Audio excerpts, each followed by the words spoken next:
Chapter 15. The Mentorship Project. Being a doofus means never learning a lesson in the first shot. It was time for reinforcement of my first big lesson at math. Understanding and empathy before all else. This project did just that. In 2013, Make a Difference began a new project in Kochi called Mentorship Project. The contrast between this project and the first MAD project are stark and revealing. A measure of the distance traveled by the organization in the past 7 years. In 2006, MAD began the first project, the English project, believing it to be a magic bullet. We were convinced that it was a one-stop solution to social inequities that dogged institutionalized children. English proficiency, better education, better jobs, ego, problem solved. We had swooped down on the most visible piece in the jigsaw, unaware that the reality was much more complex. The solution we designed was a simple one-point answer, and the time frame for problem resolution was 5 years at the most. Today, MAD is an older and wiser organization, which is why the mentorship project began with a question, not an answer. What would it take to mainstream the institutionalized children from government homes and orphanages and secure their future? Despite best efforts, the vast majority of children from MAD centers dropped out from school after grade 10 and ended up in low-paying menial jobs. The mentorship project began with the primary objective of getting a handle on the problem. We operated from the assumption that we did not fully understand the problem and that solution designed at this stage would be jumping the gun. We also recognized that this was a long-term project, but in the absence of concrete data, no time frame could be fixed on the problem's resolution. At the start of the project, we knew just one thing for certain. We knew how the system operated. Children living in orphanages, street shelters, and poor homes are provided for and given a basic education. They are legally under state care and are eligible for government aid until they turn 18. The government then withdraws the funding and they are expected to fend for themselves. Often, they are asked to leave the government homes, at which point they have no support system and the education received may not have given them enough horizons to pursue or enough skill sets to pursue them with.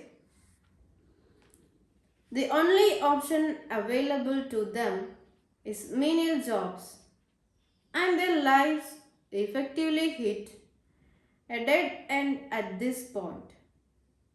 From here on, they can wait and watch the world pass them by or resort to less than legal means to get a leg up the ladder. Too few are lucky enough to get the support they need to fulfill their true potential.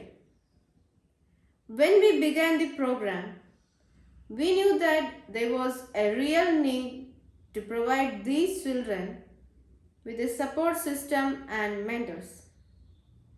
Not only to provide them emotional and knowledge based support, but to provide an anchor to these children to encourage them to pursue their studies or chart out a path for them, or, or in the very least, point them in the direction of a profession.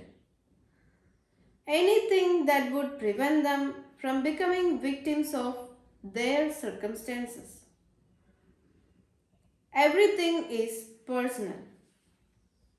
The organization was at a stage when it was beginning to recognize the power of the personal. All the projects, new and old, were geared towards maximizing the volunteer child connect and investing in this relationship for long-term impact. While the new projects included the personal element, the ongoing projects were tweaked to factor it in. These changes reflected the conviction of the MAD national team that the depth of these relationships would play a key role in shaping the future of the children in MAD centers.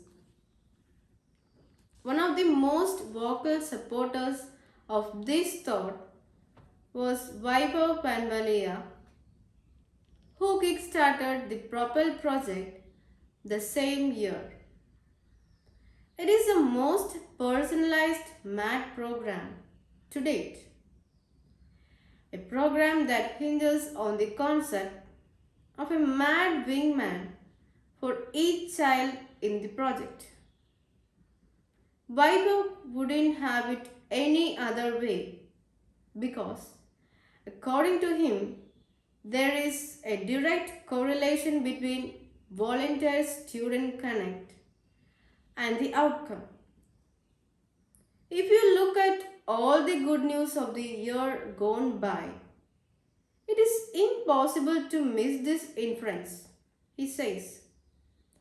Take the example of the two math students who passed the American scholarship exam this year and are going to USA for further studies, or the math student from Vellore who has got admission into a prestigious engineering college.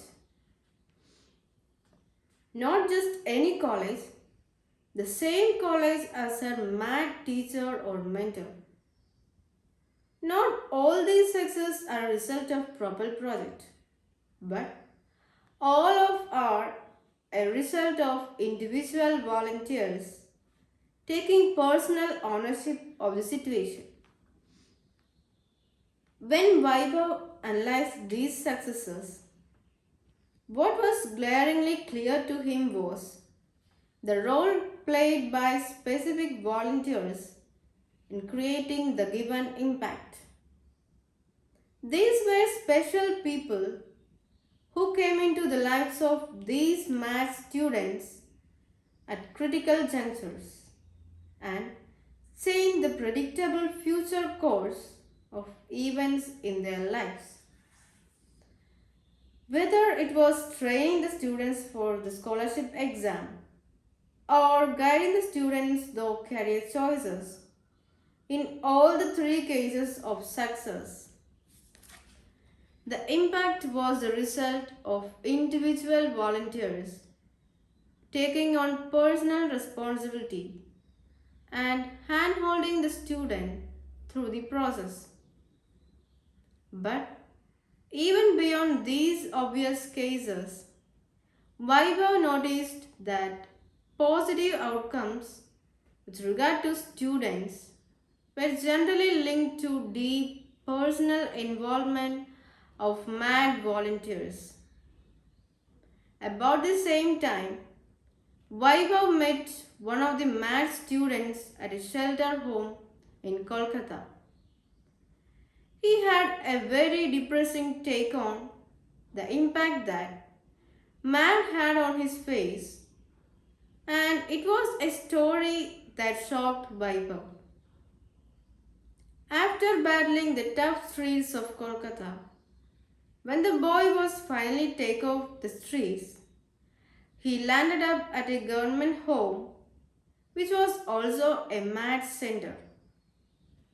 He soon warmed up to the MAD volunteers, began to participate in the MAD programs, and once more he had hope for a better future.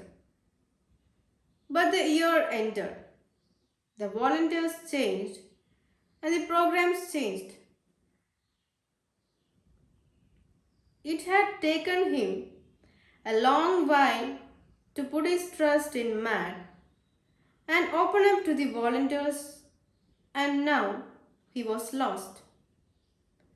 While the new volunteers seemed equally nice and competent, it was not the MAD he knew. It was a new organization, and he would have to begin the process of integration into it all over again. His faith in MAD was shaken badly. He was angry and upset. Maybe my future is to be back on the streets, eating rice from the dustbin like I did before, he said. I believed MAD would help me. My teachers and I would often discuss my dreams for the future. They understood me well, and I felt that they would help me build a better future. But now they are gone, and I don't know if all that we planned together will ever come through. At the beginning of the year, I had a ray of hope, but now it has been snatched away. It is bad to have no hope, but having it and losing it is worse.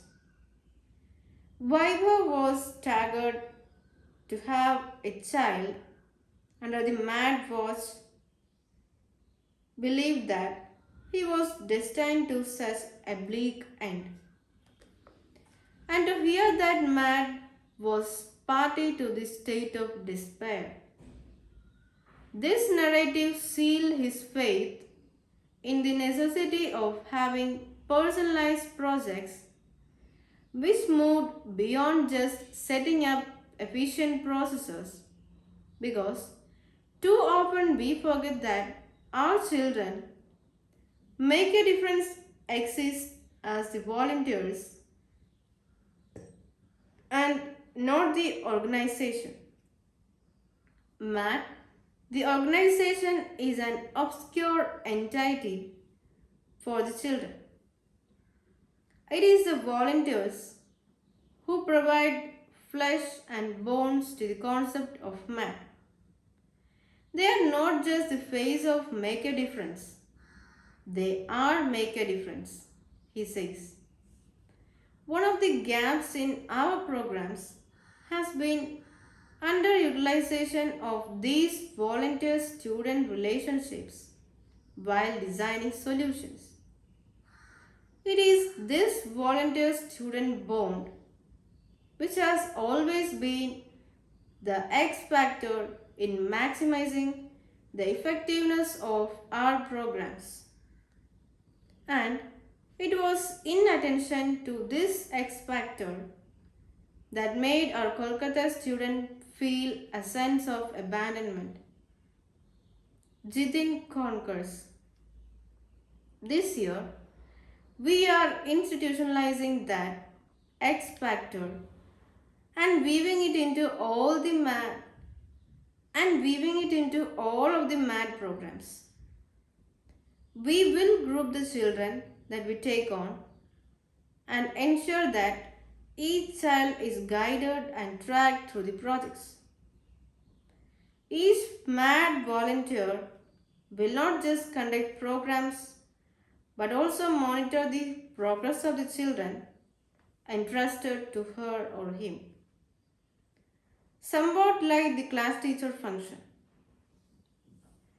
Kamal is a national team member who, besides presenting the subjects program at IHub, piloted the ACE project in Kochi.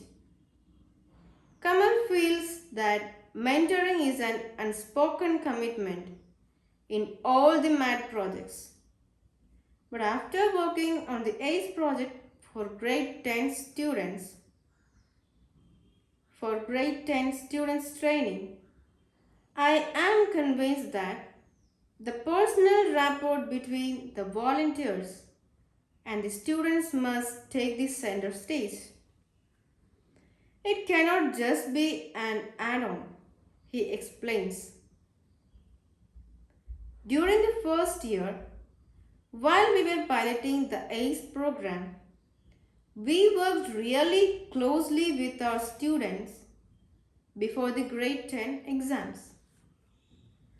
We stayed over at the center some days and worked through the nights with them.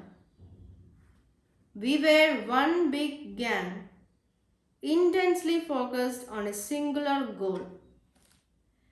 It was our faith in them that made them give their best to subjects that they hated and concept that they believed was beyond their grasp. They rose to the challenge on the strength of our belief, and the results were a validation of that belief. Not only did everyone pass with flying colors, but a record number of students from Sneha Children's Home enrolled for higher education after grade 10. I know for sure that it was our support system that kept them from flagging whenever they hit a speed breaker. Gloria knows this to be a fact too. In life, a personal support system is crucial to reaching for our life goals, she says. This is the safety net that allows us to forge ahead with confidence. We all need that friend, guide, mentor to lean on when the going gets rough. This is possibly even truer of institutionalized children who have never had a strong, nurturing relationship with a caregiver. Filling this lacuna would increase the impact of our programs manifold. This is a consolidation of the scraps of insights that have been trickling in from the field, from our volunteers, from the data for a while now.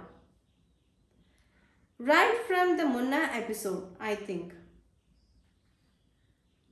Knowing is not equal to being. The mentorship project followed the lead of the Propel project when it came to structuring. Kamal and I began the program with 12 mentees and 6 MAD volunteer mentors.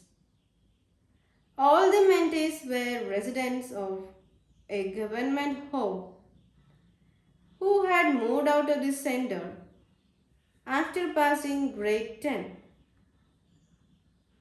The years in the outside world had not been kind to them, and a few years on, they were all struggling to hold down menial jobs or grappling with unemployment. knowing is not equal to being. That was a popular quote in math at the time, and it turned out to be truer than expected. We knew very little about the life of our students beyond the classroom because we had never looked at them outside of the student framework. So far, we had factored in only academics while charting out their future. We had never had to figure out their complete life in all its complex glory. Now that we did, we failed pretty miserably. Outside of shelter homes, the teacher student bond was inadequate in sustaining a relationship, and we spent the entire first year conducting Operation Scale the Wall. The entire first year conducting Operation Scale the Wall. But that is not entirely true. We spent the latter half of the year doing that. It took us half a year to figure out the existence of the wall. That's how well we knew our students outside of the classrooms. The simple truth is that our students did not feel the need to have us in their lives. They were much smarter in gauging the situation vis-a-vis mad volunteers. As they saw it, we had an agenda in store for them.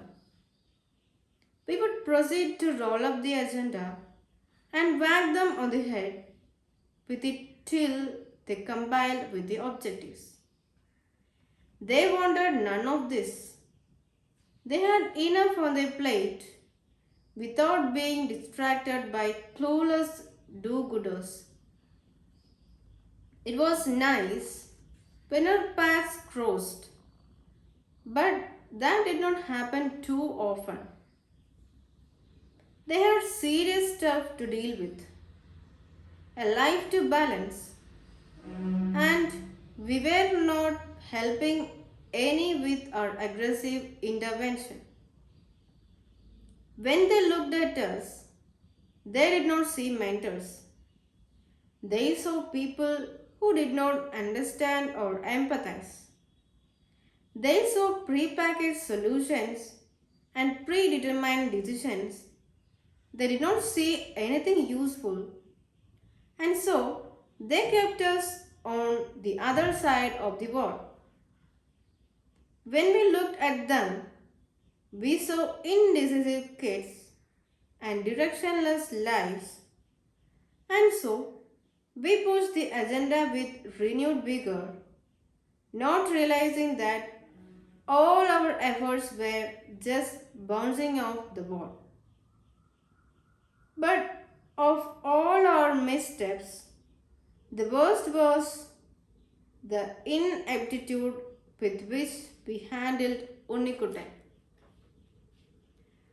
Unnikutan had quit studying after grade 12 and began working as temporary staff with a bank. His younger brother also worked intermittently whenever, whenever he was off drugs. They stayed in a crime-infested locality, and his brother had become addicted to drugs when he was still at school and had dropped out of school by grade 6. Although they had got him to quit, it was always a temporary reprieve because all his friends were either dealing in drugs or were drug addicts themselves.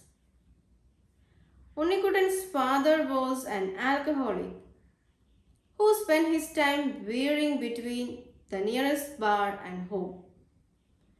He was there to cheer the opening of the bar and then spent the day sitting on the steps begging every bar patron for a drink. Every night he staggered home after the bar closed and awakened family with his loud ranting till he finally collapsed into a drunken stupor.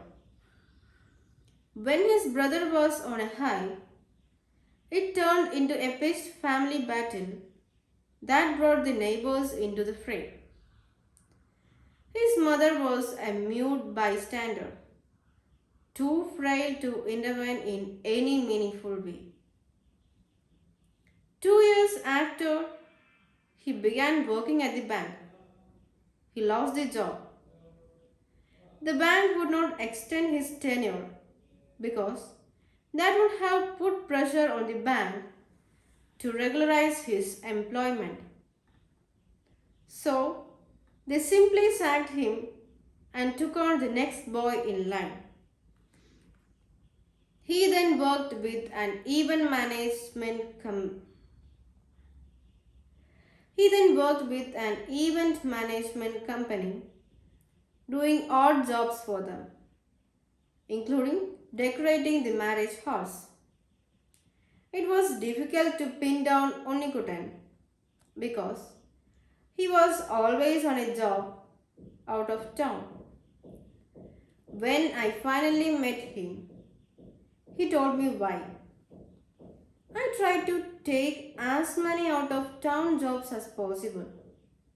When I am away from home, it is the only time I can sleep without disturbance the whole night. These absences keep me from going insane. It was an overwhelming life, a tangled web which just got messier by the day. Soon after our meeting, his father fell ill, was hospitalized, and there were then medical debts to deal with. The narrative was a mind numbing one, with so many disparate elements that the intervention would need to come from multiple directions and would need to be heavy handed to make any impact. There are so many factors involved in disrupting his life: father's and brother's addiction, mother's illness, medical debts, and his incomplete education. Unless each of the individual strands was unwound and ironed out, there was little chance of mainstreaming him. When the mentorship project commenced, he was already running frantically to stay in place. Logically, he was the mentee most in need of our intervention, and intervene we did. We would chart out a plan for him after a great deal of discussion with him, and then, even before we had recovered our breath, Unnikutan would turn everything topsy-turvy. There were job interviews for which he never turned up, jobs that he did not take on, jobs that he quit soon after joining. None of these decisions made a modicum of sense, and there was never any explanation forthcoming either. He would just stop talking our calls till he was sure the issue had blown over, saving him the bother of explaining and us the bother of understanding. Then the race to survive dragged Unnikutan off the radar. There were occasional sightings, and he last surfaced in Chennai where he was working. But nobody, including his close friends, really knows his whereabouts. It would be safe to say that He is probably running out of options, and sooner or later he will run out of breath. If he hasn't contacted us, his mentors, it's probably because he does not really believe that we, and by extension, the entire system out there, can do anything to ease his situation. It's not so much active distrust as a lack of trust in a system that has not really worked for him. As a perennial outsider, the inside is not really within his comfort zone. Onikuten's attitude of brushing us off at the first hint of conflict was in keeping with the expected. His reaction was the most obvious, but it was equally true of the other mentees. From the onset of the mentorship project, all the mentees kept us at an arm's distance and away from their innermost struggles. This was not just incomprehensible, but also extremely hurtful. There, the matter rested. Two sets of people facing each other, standing together, but essentially looking in opposite directions. It was not really a face off, but then again, maybe it was because the mentors blinked and began to drop out like nine pins till there were just Kamal and I left standing, barely at that. It was the most difficult time for the mentorship project. In fact, the project was on the verge of collapse. At the end of 6 months, all that we had to show for our efforts was a 66% mentor mortality rate. Was a 66% mentor mortality rate. The only reason we hung on was because Kamal was too stubborn to quit and I was too tired to turn around. And that is when the mentor project actually commenced. While we were just hanging on by the fingertips, too consumed to flog our agenda at the mentees anymore. A bolt from the blue. It was a clear, bright morning when I went along with Rajan, one of the mentees, to see a doctor. Rajan had a potentially life-threatening medical problem, the physical symptoms of which were getting ever more severe. The physician was very gentle and considerate towards the patient, who was obviously uncomfortable in an unfamiliar milieu. But not so everyone else at the clinic. On the way in, he was intercepted by the security guard with the question, "What do you want?" Which was strange because the answer was kind of obvious. A medical clinic, an obviously ill guy, it does not take a genius to do the math. But apparently it did. Because exactly the same thing happened with the receptionist and the cashier. Already painfully shy, Rajan wilted with each of the encounters till his chin was practically scraping the ground he walked on. Although we walked in side by side, Nobody seemed to think that we had walked in together. Standing alongside each other, we seemed to experience two different worlds, almost as if a different sunlight was shining down upon the two of us. As we walked down the street, there were questioning glances thrown our way. Not adding up, they all seemed to say, Rajan was obviously a lower middle class teenager, and that seemed to make the equation unviable. I was blown away by this spectacular display of class prejudice. There was nothing subtle or nuanced about it at all. No way to explain it away with some kind of rationale. I was not stupid enough to be unaware of class bias, but I had always thought about it on broad ideological terms, never as a ceaseless daily inflection.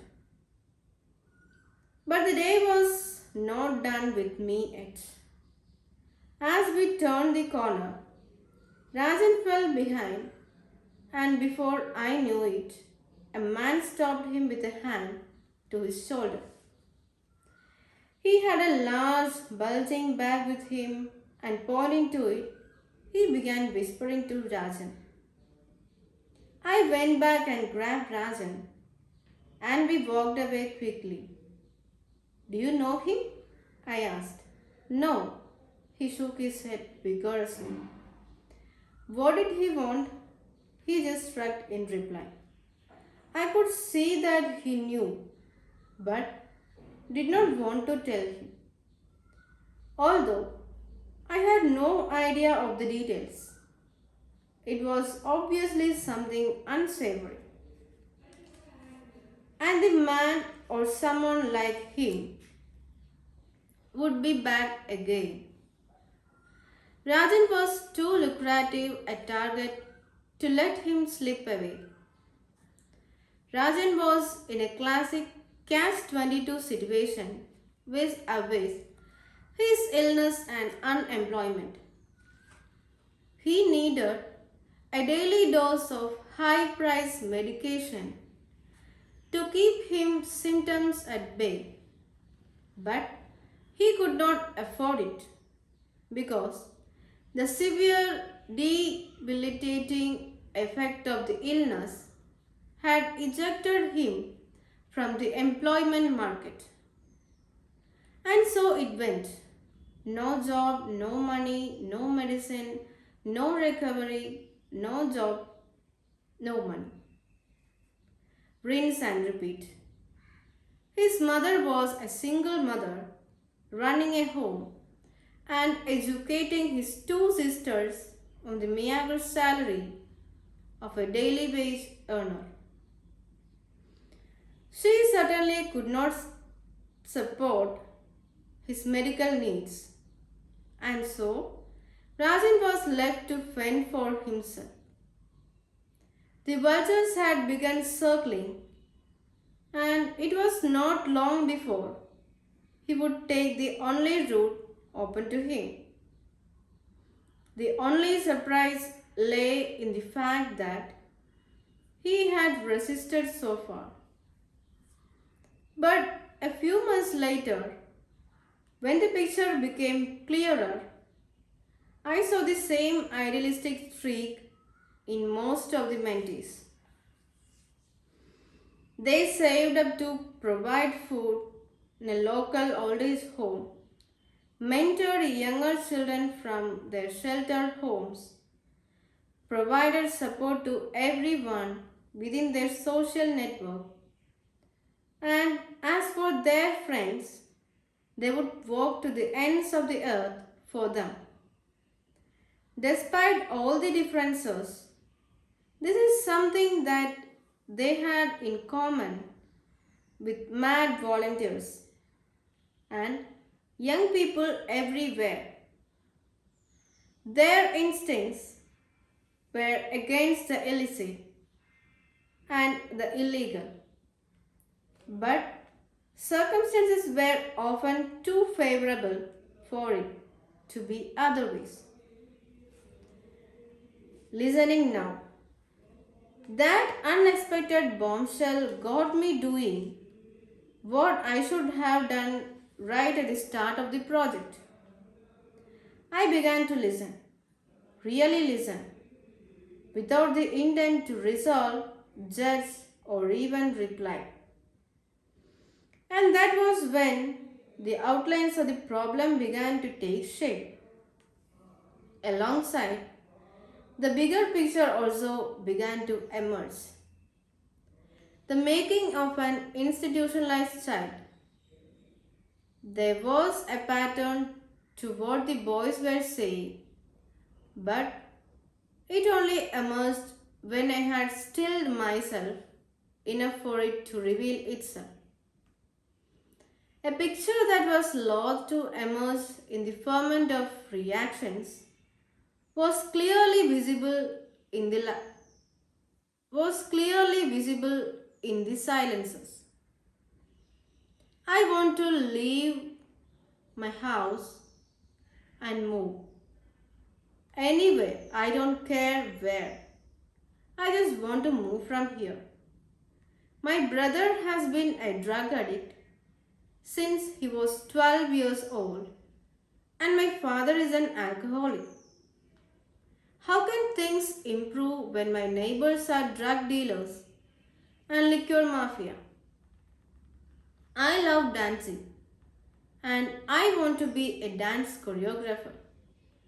But how do you go about becoming a dance choreographer? I like my job a lot, but one day I had a fight with a co-worker. After that, I felt awkward about going back to the office. So I did not return to the office after that day. I could not balance work and studies. I failed a few exams and then gave up studying altogether. All the issues seemed to fall into a couple of broad categories: economic, social, physical, and emotional. But essentially, all of them screamed just one thing: we are just kids trying to play at being adults. We should never have to handle all this alone. We should not have to figure our way around the world all by ourselves. But they had to but they had to, and so they did. Brave as this attempt was, their chances of success were slim unless there was intervention to lower the roadblocks in their way. If every one of the children from our centers was to live up to his or her potential, it was essential to get the mentorship project right.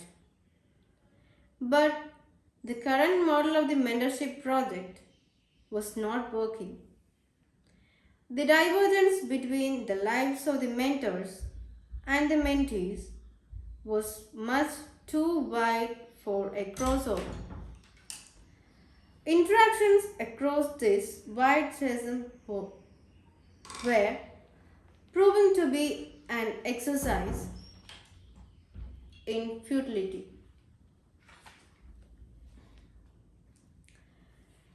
Interactions across this wide chasm by proving to be an exercise in futility. I thought back to Ajay's mother. We had built upon respect and acceptance to bridge that gap, and I could think of no other structure for the mentorship project. If we hope to make this journey with our mentees, it would have to be on equal terms. we would have to stop talking at them and telling them how to live their lives. Unless we were willing to walk alongside and share lives with them, we would never be able to break out of the vicious, vicious cycle of expectations, disapprovals, and disappointments. The project would hinge on our capacity for unflinching faith, unconditional support, and complete acceptance. But could the mentors measure up to these soaring ideals? Were they even capable of such deep, uncompromising friendships? This project promised plenty of opportunities to find the answers.